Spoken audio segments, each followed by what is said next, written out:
Hey, it's Andrew Downs. I'm proud to support Three Beards Media, and I would love to work with you. If you need merchandise for your company, organization, band, softball team, whatever, I can help. From name brand apparel to promotional items, large orders or small, online stores, and more, I can help your brand stand out. AKC Marketing is local, based in Johnston, and we are an employee-owned business, so our costs are low and our turnaround times are fast. But most importantly, we give you personal service to make sure you get exactly what you're looking for. Email me at andrew@akcmarketing.com or find me on social media and let's make some cool stuff together. Now sit back and enjoy this Three Beards Media podcast.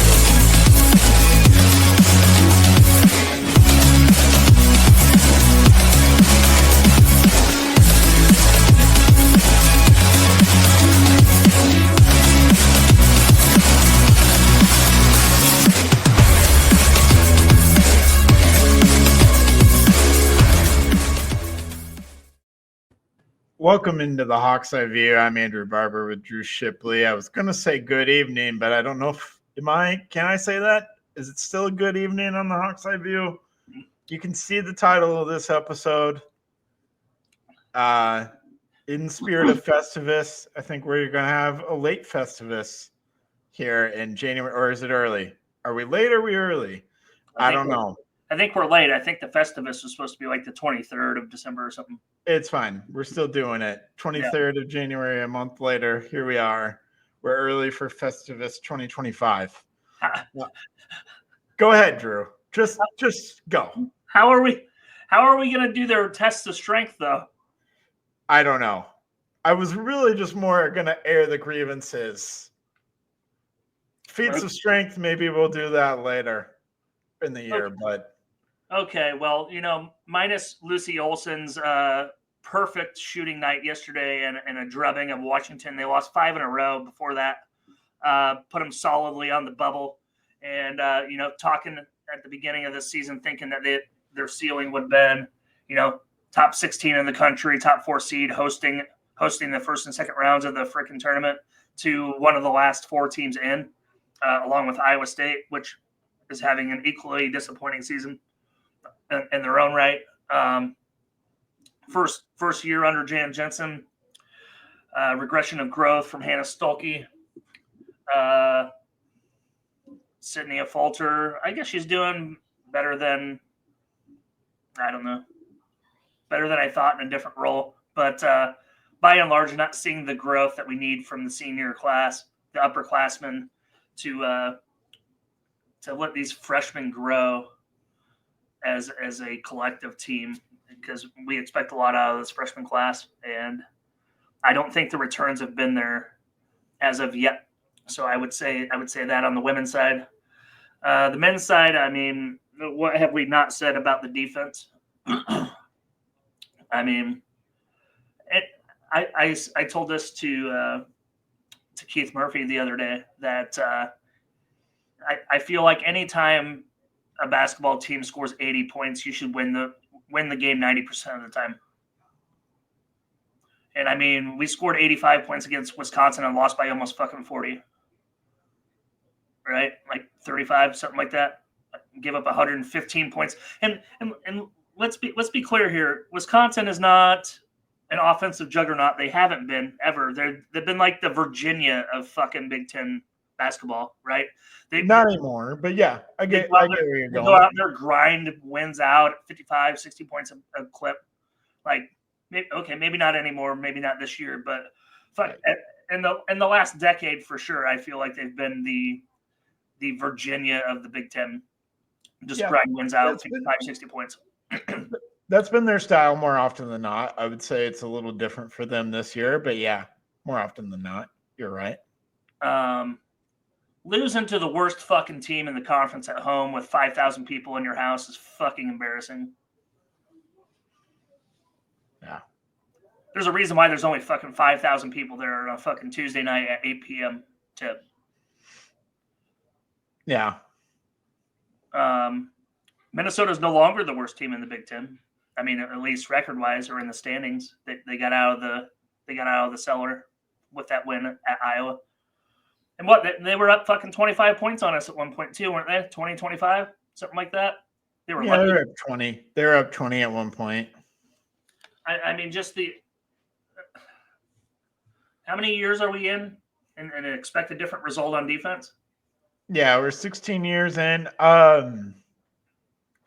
I mean, yeah, defensively, we had those few years with Gazelle and Woodbury where the defense actually was pretty good. Gazelle, Clemens, and Woodbury, those guys were actually great on defense. Yeah. And the offense was actually a problem at times during those years. But that was just like a 2-year period. Other than that, I can't really remember a time that the defense and the rebounding was particularly good. Yeah. And I've said this on this podcast before, and I've said it on other podcasts before, that I feel like defense and rebounding is an effort to play. I don't see a lot of effort. Yeah. I didn't put this out there, but I was thinking this in my mind as I was watching the game against Minnesota. And I was just thinking, somebody show me that they care. Whether it's coach or a player, someone show me that you care, because after losing 2 on the road like you did, you come back home against the worst team, you should come out with your hair on fire from the jump. And I know that the crowd maybe isn't what you're expecting, but still, if you have any sort of pride, you should come out in the first 4 minutes or whatever and try to blitz Minnesota. Yeah. Even if it doesn't work, it should at least be abundantly clear that you're trying your hardest. And for 35 minutes of that basketball game, until they made the fake comeback, 5 minutes with 5 minutes to go, it was very clear that the effort was not there. And then they made a fake comeback. I call it the fake comeback. I mean, so that's my grievance, is the fake comebacks. Okay. Many times I'm sick of the fake comebacks. I want to see the actual comeback. Or maybe you don't have to come back at all if you don't put yourself in such a hole.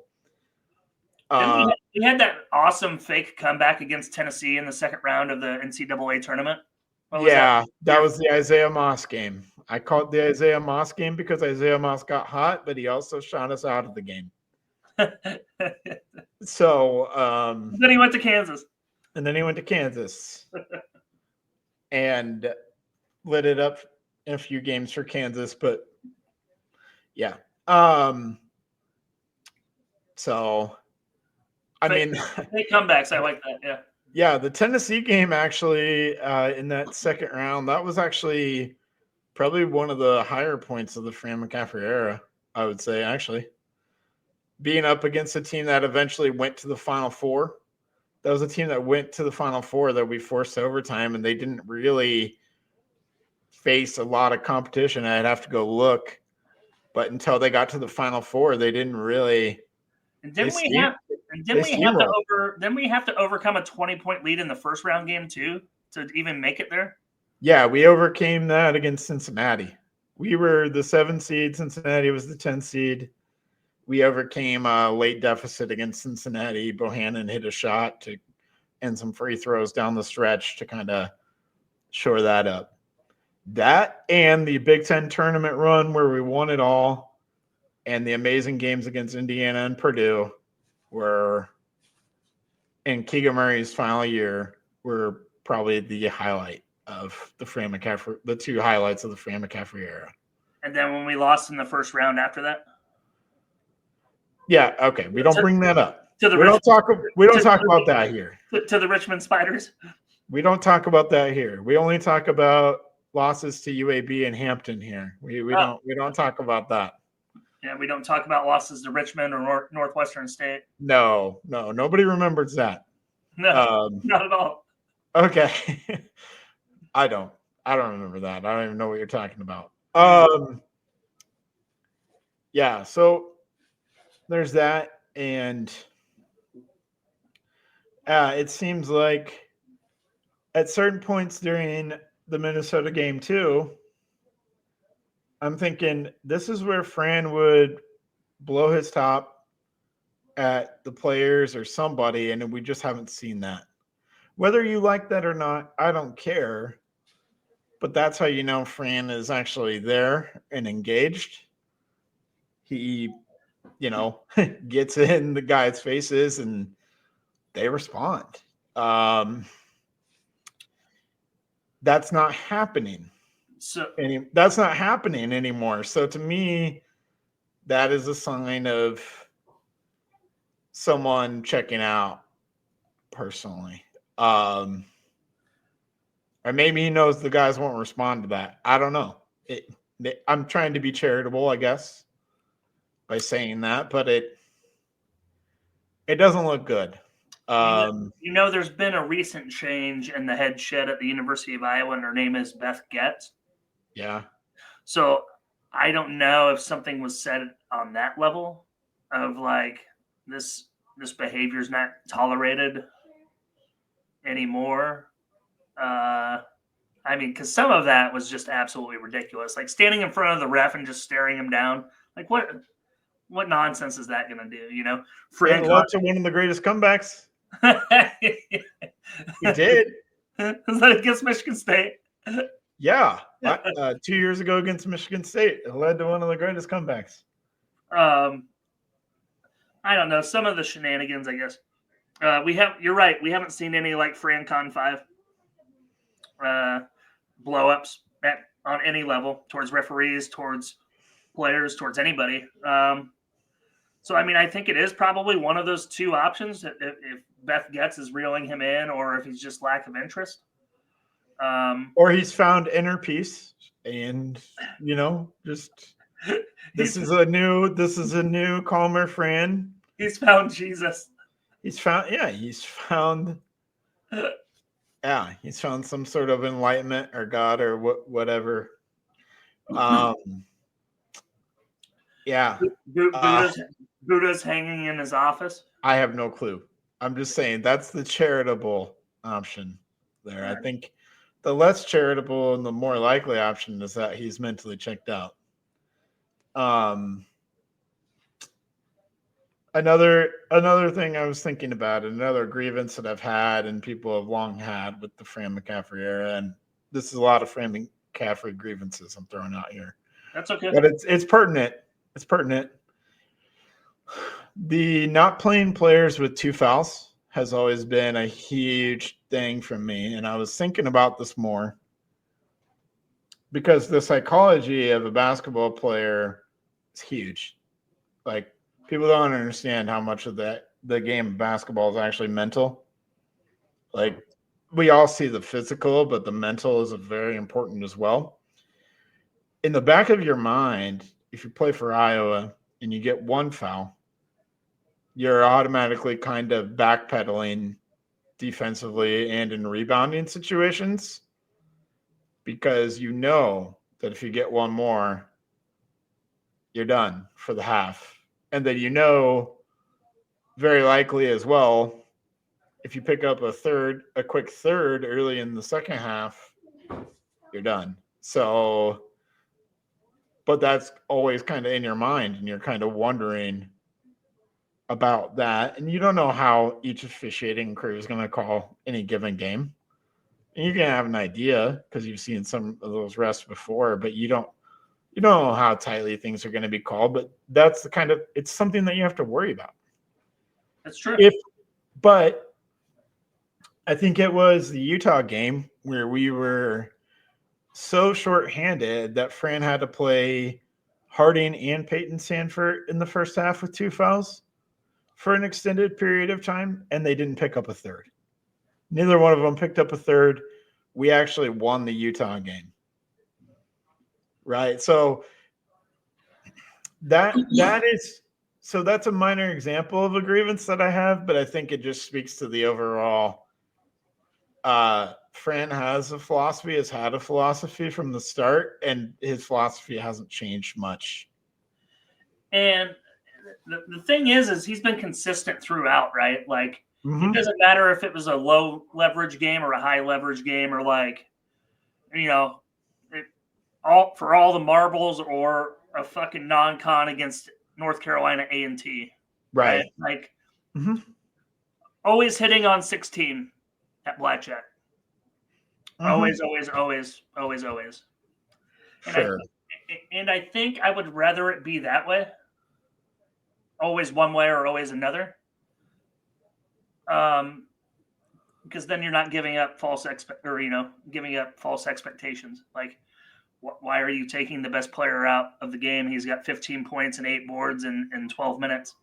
He's got 2 fouls, but he's clearly your only offensive option, right? Yeah.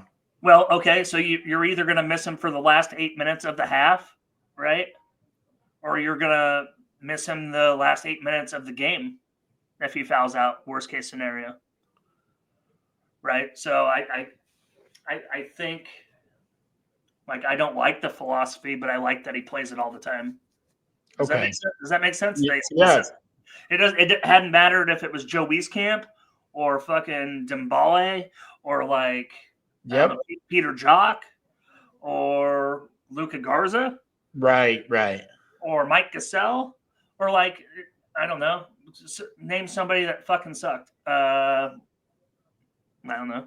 Doesn't matter. Yeah, it's all right. It's not a big deal. So I mean, I like the concept that he was consistent with it. I don't like the philosophy itself. So, right. I mean, if he's going to go down with that, then by all means. I mean, he's the one that gets paid $7 million a year. So yeah, well, or whatever. Less than that, far less than that. Yeah, I just think overall there's a pattern of stubbornness there. People talk about the stubbornness with Kirk Ferentz, but Kirk Ferentz has actually shown an ability to adapt over the course of his career as a head coach. He's also won those games. He's also won a lot of games, but he also has surrounded himself with the right staff to where his shortcomings are kind of, he's got the proper defensive coaches in all the time. There's been no drop off year over year in the defense. Well, I guess I shouldn't say no drop off, but he's got the right guys on the defensive side of the ball. Yeah. Right. And he's shown a willingness to kind of figure things out and adapt to the times. He wants to use the transfer portal to its fullest capability, which is surprising. He's not the most progressive coach, but like he's shown a willingness to change things when he's needed to. Yep. Fran McCaffrey is just the same. He's only changed things when he's kind of had to because coaches have left for one reason or another. But he's never found like a defensive coordinator. That's one thing that the staff has always been missing, and he's never sought that out. It's almost like all those years that Iowa State football never had a special teams coordinator, and that's how they lost like 4 or 5 games against Iowa. Yeah, special teams, missed field goals, muffed punts, like came down to special teams like 4 out of 5 years, and just refused to have a fucking special teams coordinator. Yeah. So that's what I mean is like, if you're not great at coaching defense or rebounding or whatever it is, search for a guy who does that and bring them in and let them take that over. You want me to throw you a name out there? Who? Jess Settles. Yeah. I mean, I don't know what kind of coaching experience Jess has. I love Jess. I think there's other guys more qualified for the job that we could land. But To be fair, that job doesn't even exist, right? So, like, I think I would rather have Jess than not have Jess. Right. Exactly. One of the kings of rebounding, and then not only that, but the undersized guy that he was to do it at 6'5", 6'6", like the old school 90s, you know, Barclays, the Rodmans. Right. Yeah, I mean, I just wanted to throw a legacy out there, just not have all airing agreements. I wanted some. Sorry. How about we get some resolution? We need some resolution. We will have resolution. We'll throw that for the second half of the episode, so we'll end on a higher note. Okay. I like it. But yeah, you gotta have a defensive coach if that's not your thing, or if you're a defensive head coach, you gotta have an offensive coach as an assistant, right? It works both ways. But then you also have to have guys on the staff that are ace recruiters. So maybe we can slip in a little positive here because I like Tristan Spurlock.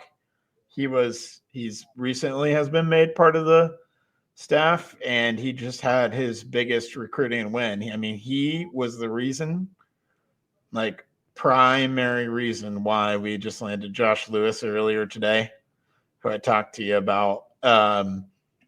Second highest rated recruit because his recruiting ranking got bumped up in the 247 era, since 247 era has tracked recruiting rankings.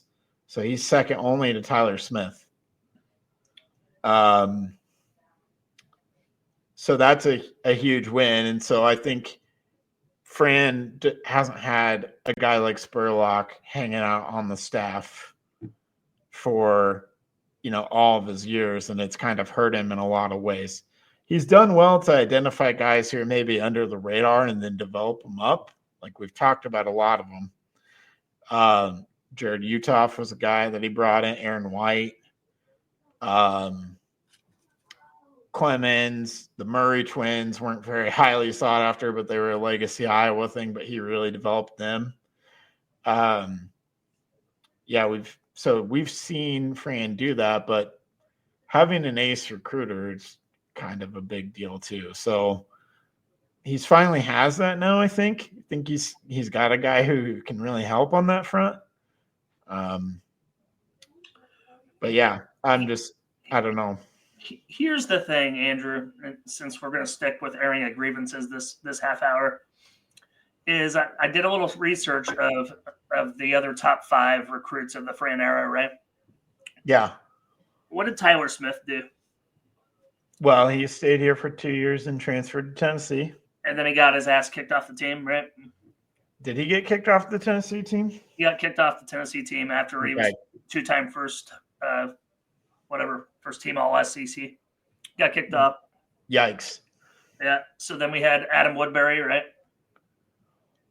Yeah. Well, you got to go by composite. Yeah. Then you have Woodbury. Okay. Woodbury, what did he do? Well, he was a defensive anchor for a lot of years, for 4 years. You want to take a guess at his career high of scoring? Career high. Yeah, but his value wasn't scoring. No. I'm just throwing it out there, though. I need you to go with me here.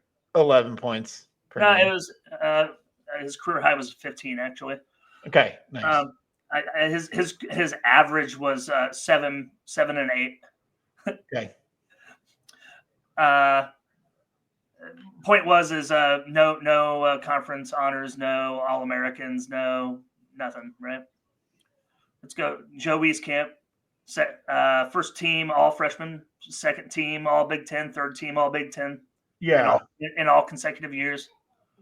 Yeah, second round draft pick, probably career G League guy, right?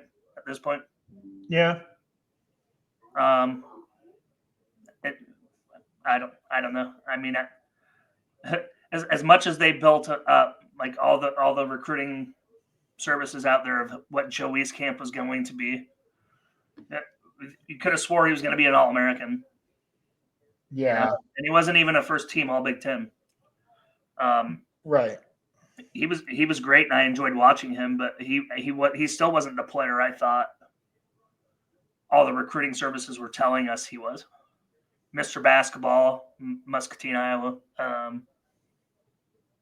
you know, I don't know. Who was the last one on the list? I looked up. Damn it, I don't know. Point is they haven't done shit compared. Yeah, I gotcha. Compared to what they've been recruited as. I gotcha. And you already kind of gave like the glass half full end of, well, what did we do with the guys that weren't recruited so high? Luka Garza, you know, folks like that. So like, yeah, Fran's done great with the 3-star guys that, you know, their best offer might have been, I don't know, at that time, UMass, I don't know, Missouri, like, you know, like something, I don't know, somewhere around there, I guess. But I mean, this is a guy that everybody wanted, right? Like I looked at his offers. Michigan State wanted him. I mean, perennial tournament teams wanted him. Texas A&M made a play at him, and if you know anything about how Texas A&M plays, they are defense and rebounding. They're tough. They're a tough team, defense and rebounding, and that's Josh Lewis's main thing. Is he's known as a defender and above average rebounder. Same thing that we said about the Miami transfer. Defender, above average rebounder, kind of raw offensively, but the skills are there for both. You can see where the skills are there to get to the rim. You can see where the shooting motion is there, but it's not consistent. I would rather have guys that are more developed defensively and then let them figure out the offense in college, because I think that's what you need, right?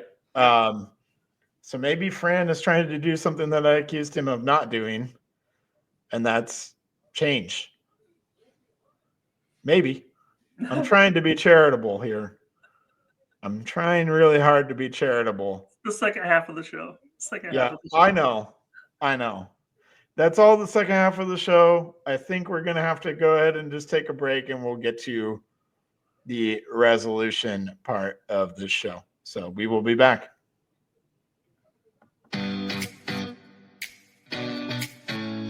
Making great tasting bourbon requires the perfect combination of ingredients, conditions, and time. The longer it rests, the better it tastes. Revelton Distillery's new single barrel bourbon is made from 80% corn, sourced 100% from Iowa farmers. And unlike mass-produced bourbons, each barrel of Revelton's single barrel bourbon is unique, proofed on when it tastes best. As they like to say, it'll be ready when it's ready. And to ensure the highest standards of quality and flavor, owners Rob and Christy Taylor oversee the production and bottling. Every single barrel. Iowa born, Iowa aged, Iowa bottled. Try the new single barrel bourbon from Iowa's own Revelton Distillery. ReveltonDistillery.com.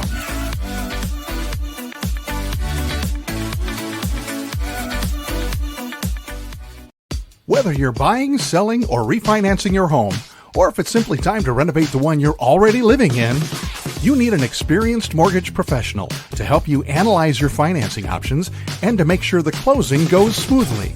And that's exactly what you get when you call Kyle Lehman at Wintrust Mortgage.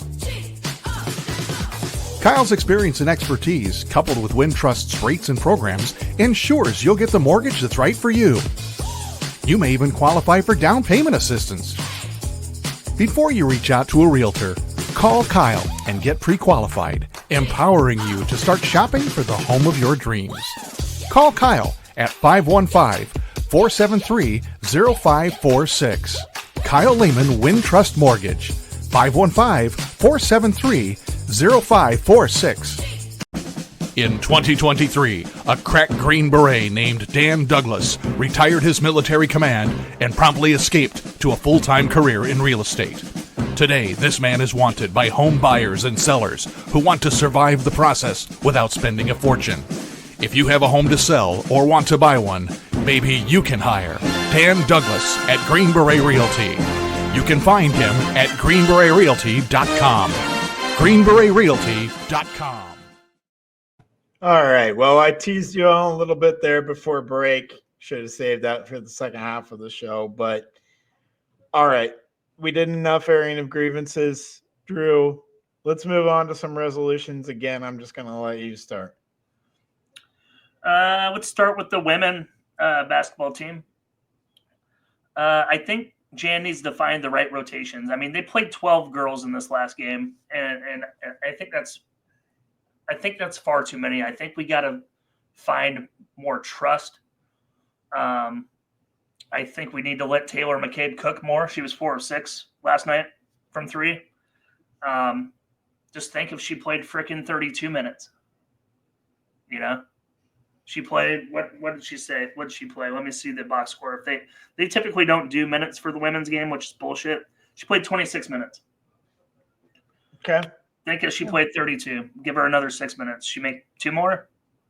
One more, maybe. 1 more minimum, probably. Another 6 minutes of gameplay. I'd give her at least 1 more.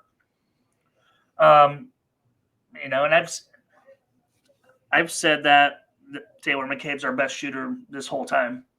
And I think that's undisputed, right? So I think you got to shorten the bench, got to shorten the rotation. I think you need to play her more minutes.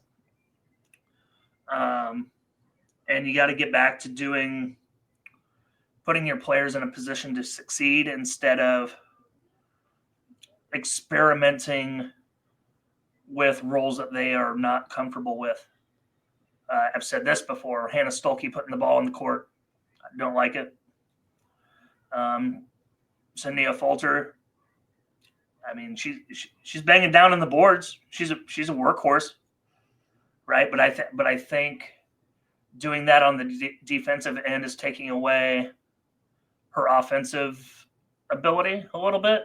I think she's working, I don't know, necessarily too hard, I guess is not the right word. Maybe, I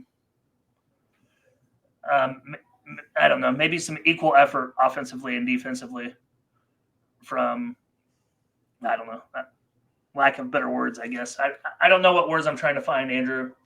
I know she's had to bump up a little bit because of the way that they're playing Stolke and playing Stolke at the 4. It kind of forces a Falter into some tough positions, maybe. Yeah. Like she's wrestling 185 when she's really 167. Right. Yeah. Yeah. That's probably a good way of putting it. I'm not as familiar with wrestling as you know, but maybe that's a good way of putting it. And it's not like you necessarily have to steal from one to have the other. It's just, I don't know. Yeah. It looks like she's exerting a lot of effort on one end, and like you're saying, it's taken away. So maybe you need to be a little bit more judicious if you're her with how you use your effort, or maybe just have a greater sense of the moment offensively when it's her time to actually attack. I think that's something that she needs, is just like, oh, well, now it's time for me to go. Right. Because the team needs me right now. Yeah, that's I'm with you on all your points there. I think shortening up the rotation. Some of that, though, was a function of the score of the game. Right. It's like just put some of the younger players out there in game action to just see what you've got. Maybe if it's a closer game, you've got that tighter 7 or 8 that you truly believe in, let's which take is a look. good. Yeah, so I'm with you there. They played 9 ladies in the 1-point loss to Oregon. Okay. The Nebraska overtime loss. They played 9 ladies. So Yeah. That's closer probably. Yeah, right. And I think the ninth lady there is probably getting a few less minutes than all the rest, and it's more of just like a situational type thing. I'm fine with that. I think there's a reason for what Jan does, so I'm not going to question her on how deep she's going because I think she's got her reasons. I mean, a lot of the reasons is she doesn't know what she has, right? Yeah, I think that's it. These girls are freshmen give him some run 2 to 3 minutes at a time and see what they can do in Big Ten play as freshmen. I guess maybe like I guess she gets paid a lot more than I do to criticize her roster and how she plays them. So right. Yeah. So I don't know. Got to build and find some trust on that roster though. I still think you got to tighten it up. I don't know. On the men's side, I think the resolution is change. Now that word could mean a lot of different things, but one way or another, change has to happen for the men's team. It's whether that's the removal of Fran McCaffrey as coach, or he decides to leave on his own, which is not out of the question either. A mutual parting of ways isn't out of the question, or maybe a forcible parting of ways isn't out of the question. I think the far less likely option is Fran stays around past this year, given the way that this is snowballed now. But like you said, I think with the recruiting efforts recently, there's at least an attempt to change the type of recruits that he's going after, which it's probably too little too late. But so if he had done this 2 years earlier, maybe we're in a completely different scenario now. Maybe we're not. I don't think so, Andrew, because we're on season 3 here of Hawks Eye View, and I recall previewing the men's season, you being higher than ever in every season that we've done basketball. Yeah, I was. We got Seydou Traore, man. Like, he's going to be a freaking baller. Drew Thelwell, he's going to be a baller, which he basically has been for the most part. Yeah. All these people, the freshman class, Owen Freeman's going to get better. I don't think he has. Brock Harding. It's been a mixed bag. Josh Dix. Give me more Dix. Right. Well, we said this kind of earlier. The team, I mean, that was a big problem with the game against Minnesota was Josh Dix didn't shoot nearly enough. Rip. The team should be centered around Josh Dix offensively with what he's shown so far. Yeah, I mean, I don't. But yeah, I was higher than ever. You're right, but there was reasons for that at that time, and that is all not materialized. It's been the. It comes back to the airing of grievances. The title of this episode. Yeah, sorry. Of not getting what you thought we got. Out of the players that we know have it. So I put that fully in Fran, honestly. Yeah, I think that's on Fran. I think that's on the players themselves a little bit too. I don't think they're absolved of accountability. You got to take accountability for your own growth, but also, yeah, that's the coach's job. I mean, if Tony Perkins grew like even 1 inch in the 3 years at Iowa, right, he would have been all Big Ten. Right. Instead he had to go elsewhere. Right? Where is he playing now? Missouri. How's Missouri doing these days? They're ranked, but Tony Perkins is not playing. His stats aren't as good as they were at Iowa, but he's in a more diminished role there. Okay. On an overall better team. Do you know Joe Yesufu is still playing college basketball? Yeah, he plays for West Virginia. And Darren DeVries for the second time. Darren DeVries for the second time. Which leads me to my change point. I think if there's a change, it's that man. We can run down the list of I don't know if this falls into the resolution categories, but I think the resolution is find a new head coach because I think it's going to come to that. Yep.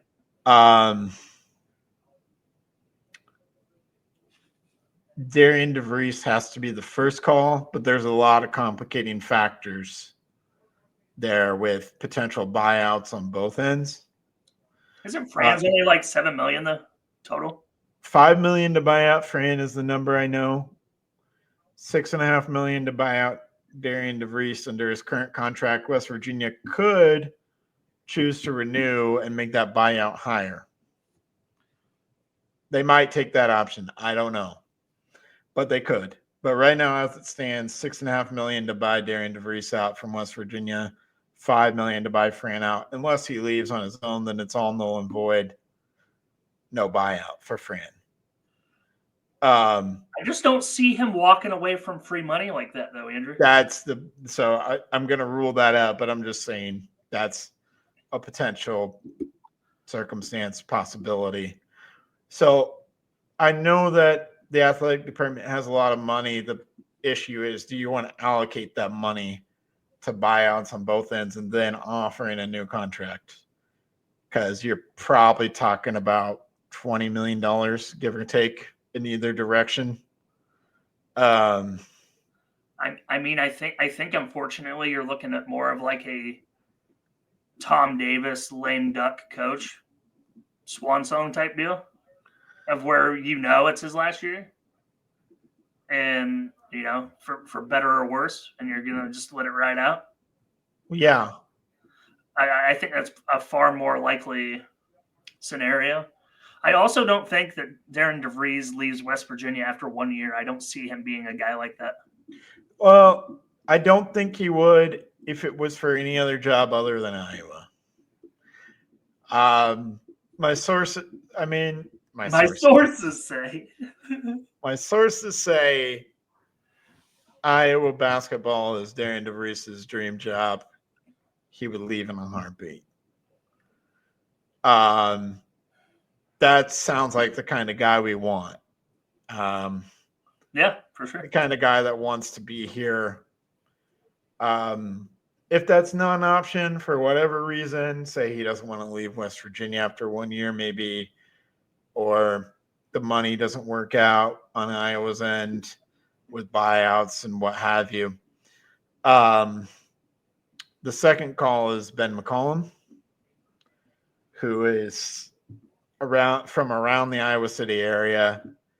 And someone made a great comparison that I didn't realize. Bo Ryan, I don't care what you think of Bo Ryan, started D2, won a bunch of national championships in D2, was from Wisconsin, ended up becoming the coach at Wisconsin and having a lot of success. So maybe Ben McCollum is going to follow in that kind of footsteps, be Iowa's sort of version of Bo Ryan, and that would be awesome. I don't think either of those guys are a wrong answer. After those two, it gets a little bit murky, but I do want to kind of go into that. Go ahead, though. Take the sentimentals aside. What Yeah. do you think's a better job, West Virginia or Iowa?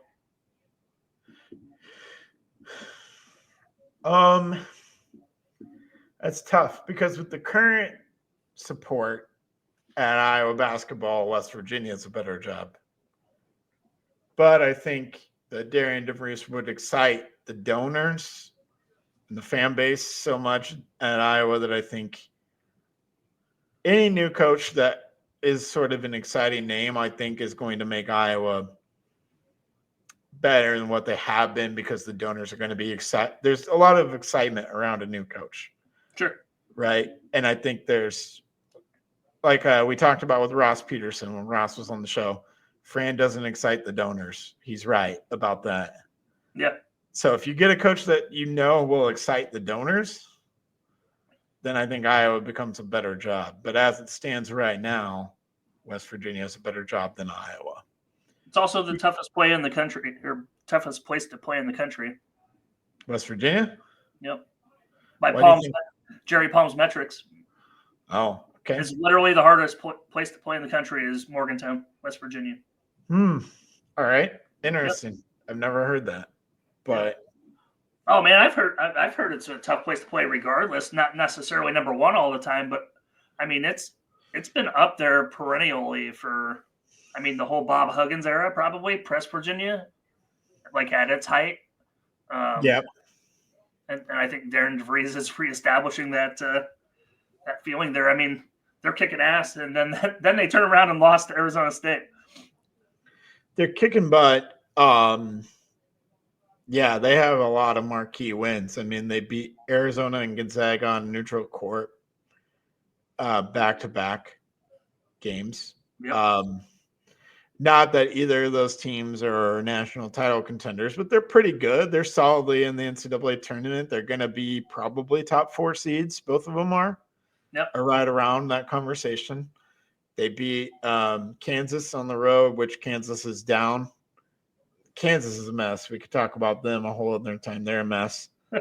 But they beat Kansas in Fog Allen Fieldhouse, which is a tough thing to do, without Tucker DeVries and I can't remember what his name is, one of their other better players. 2 of their 3 best players were missing, and they beat Kansas on the road.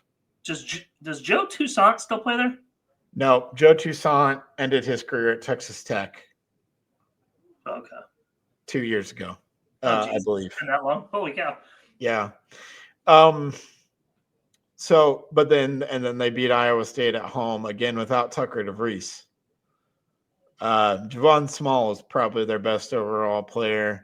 Tucker DeVries isn't far behind, but they were missing Tucker for 2 of their bigger wins of the season. Pretty crazy. So doing that, having all those wins and doing it shorthanded is a sign of pretty good coach. Yeah. I would say. The other thing is Darian DeVries. Another thing in hiring him is he recruited Josh Dix, Price Sanford, and Brock Harding out of high school. He was recruiting all of them when he was at Drake. So it's not like those 3 guys would not know who he is. And those are 3 guys that I think you would want to maybe bring back if you're the new coach. Along with probably Owen Freeman and Cooper Koch. I know we haven't gotten to see him much, but he's pretty highly regarded. How come they haven't redshirted him yet? I think that's coming. It hasn't been made official yet, but I think that's coming. Yeah. And then, DeVries has a top 25 recruiting class coming in next year. All guys that would be very welcomed at Iowa and would be great recruits. And, I think you just kind of give whoever the new coach is, whether it's DeVries or whomever else, you kind of just give them carte blanche to say, make your own roster. Yeah. Whether that's retain certain guys, bring in freshmen, bring in transfers, whatever you want. Right. Brad Heinrichs will support a new coach. If a new coach wants to work with the Swarm to get guys in, he'll try to do his best there. Right. But look at what Iowa State did in 1 year, right? They fired Steve Prohm, didn't win a single Big 12 conference game. Yeah. And went to the Sweet 16 the very next year. Like the blueprint is there. It's been done before. Yeah. Thankfully we didn't have to fall as far as going 0-for in the conference in a 2-win season. Yeah. Right. We're not going to fall that far. That's true. There's at least a floor with Fran McCaffrey that doesn't let you fall that far. 500? Yeah. And we talked about it. We've only finished bottom half of the Big Ten. What was it? Twice? This is probably going to be the third time in the Fran era. It's easy to be in the bottom half with 18 fucking teams now. Right. But yeah, I wanted to go back to names because I think the 2 obvious names are DeVries and Ben McCollum. And then after that,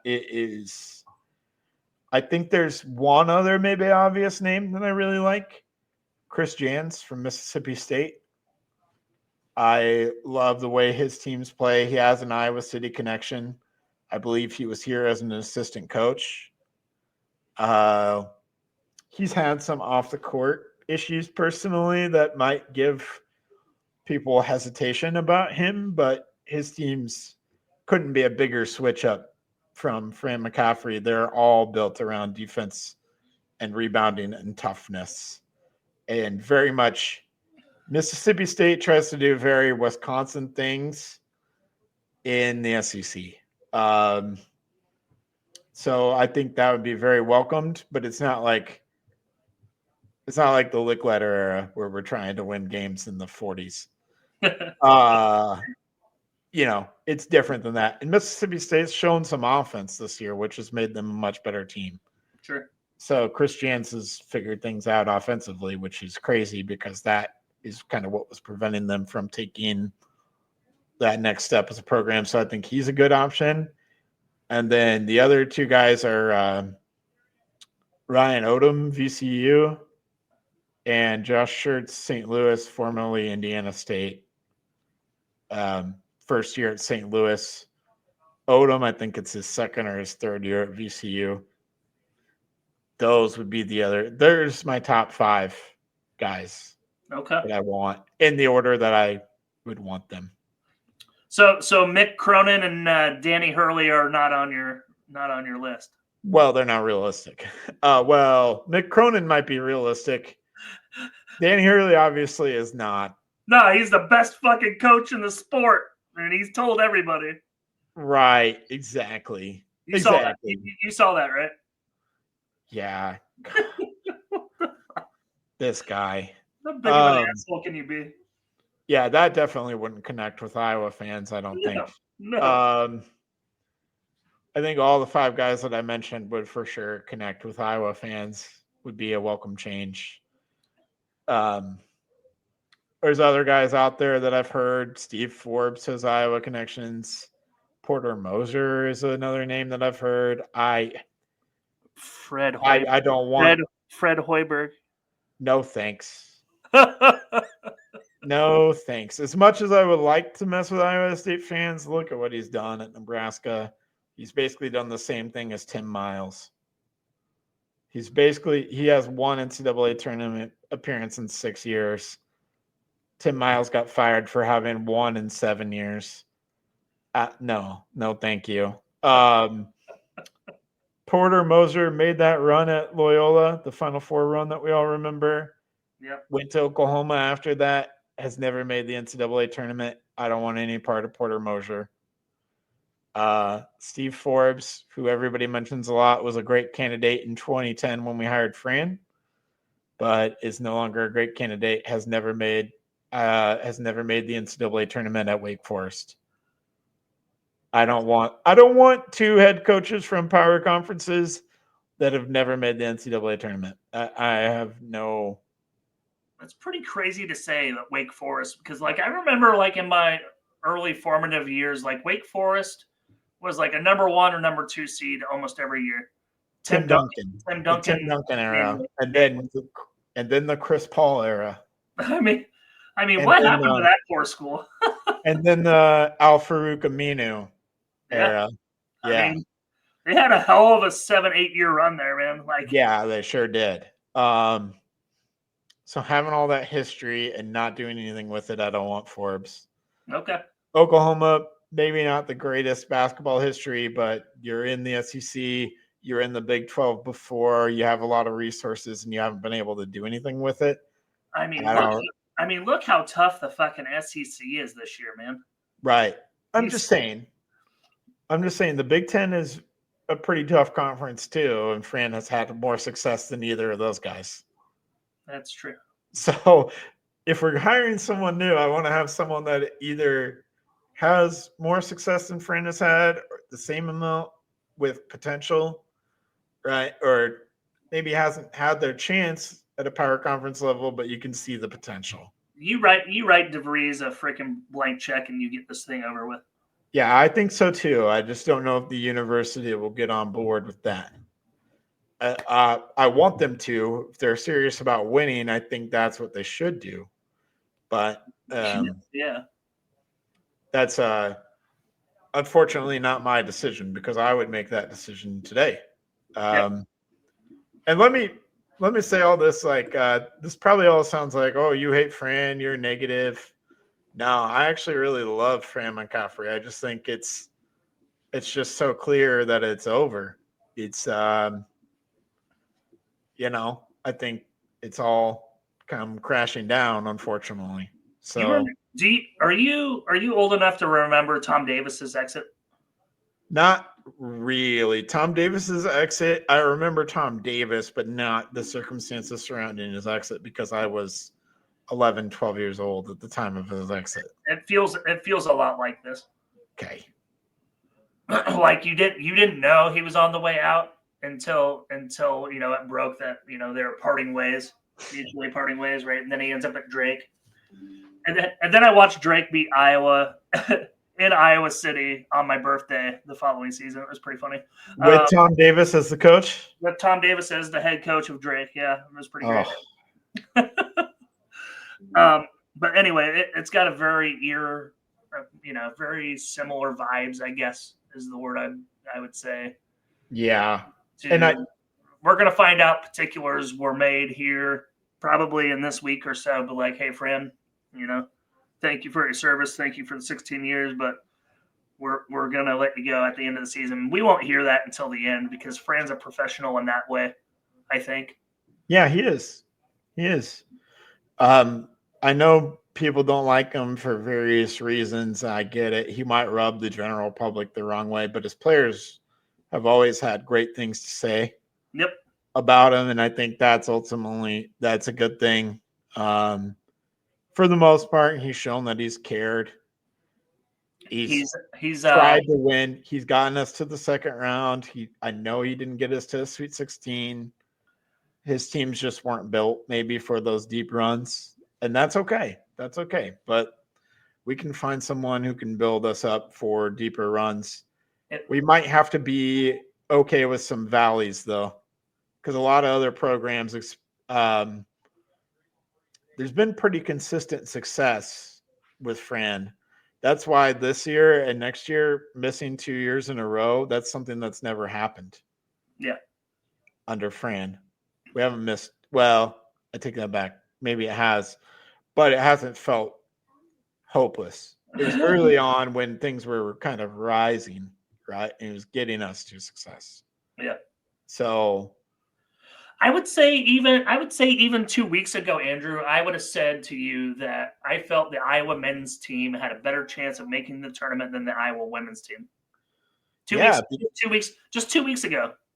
Well, and I still felt like they had a chance of making the NCAA tournament until the Minnesota loss. That's when everything goes out the window. And your streak of quad 2 or less losses have ended.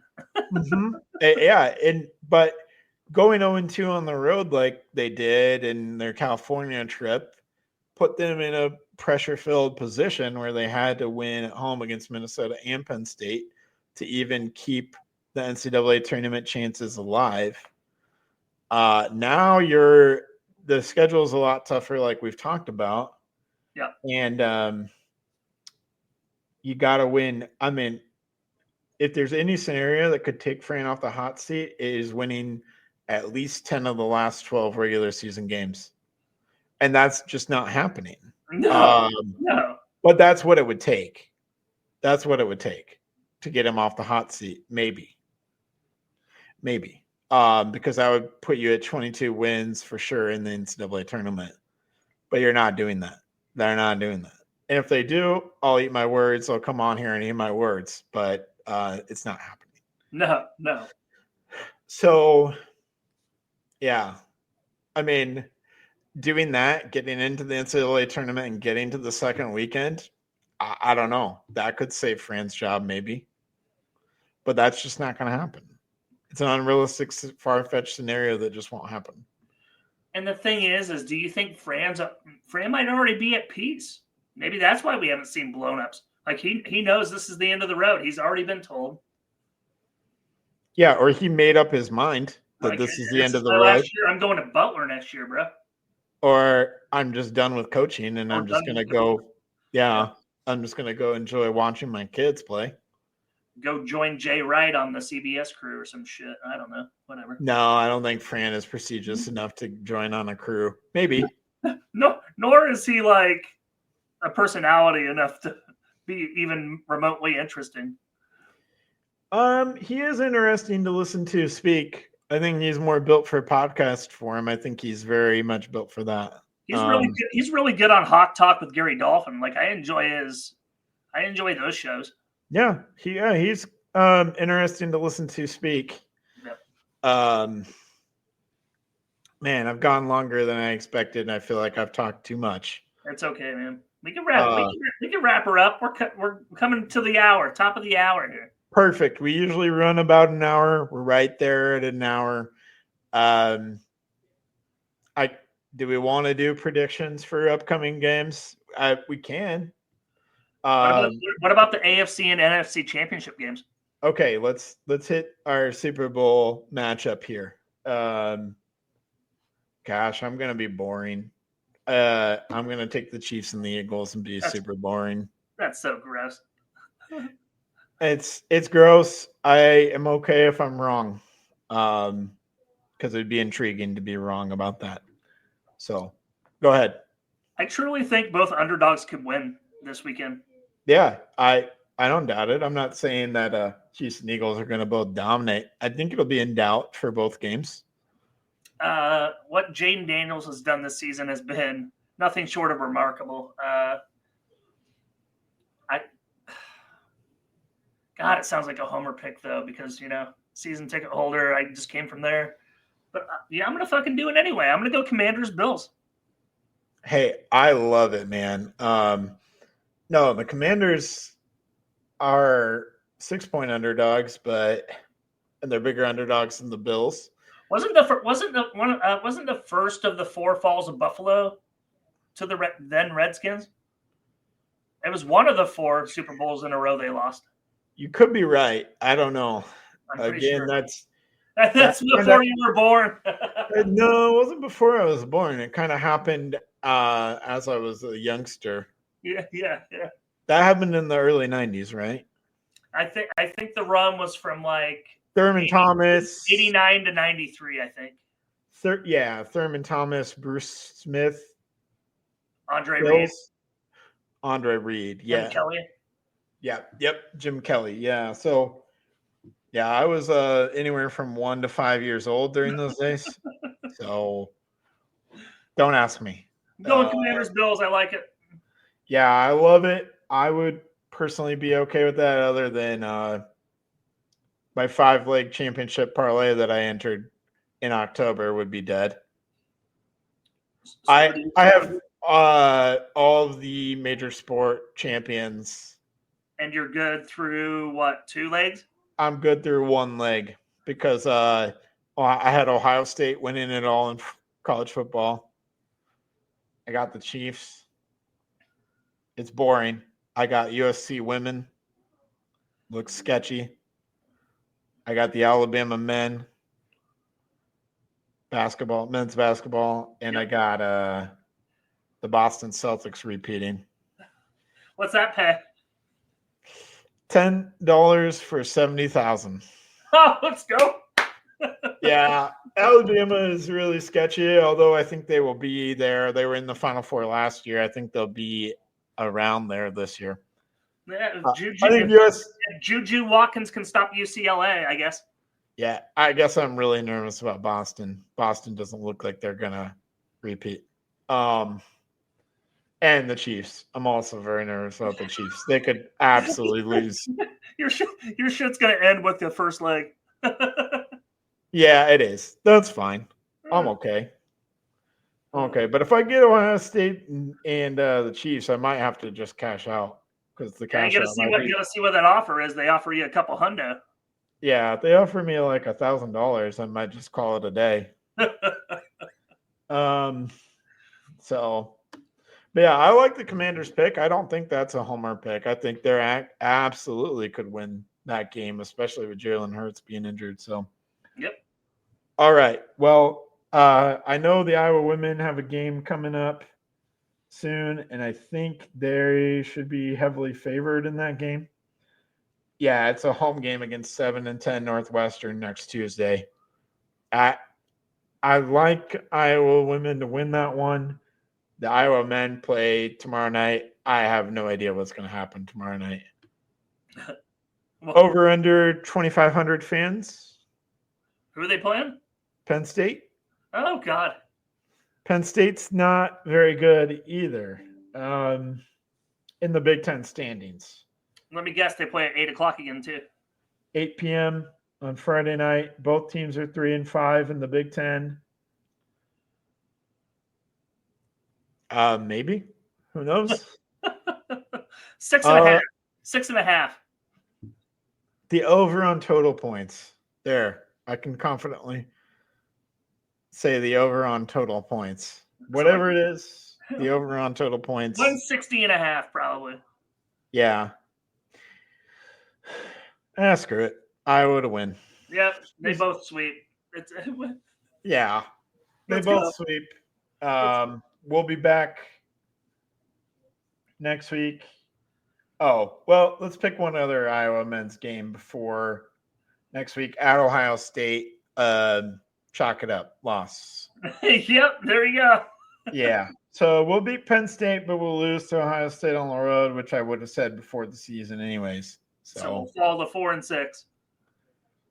Yeah. Yeah. So, okay. That's it.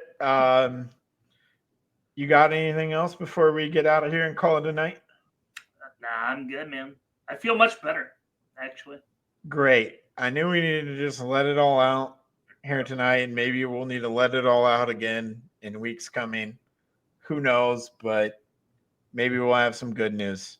Maybe. Yeah, maybe they'll do something unexpected and go on an unexpected run.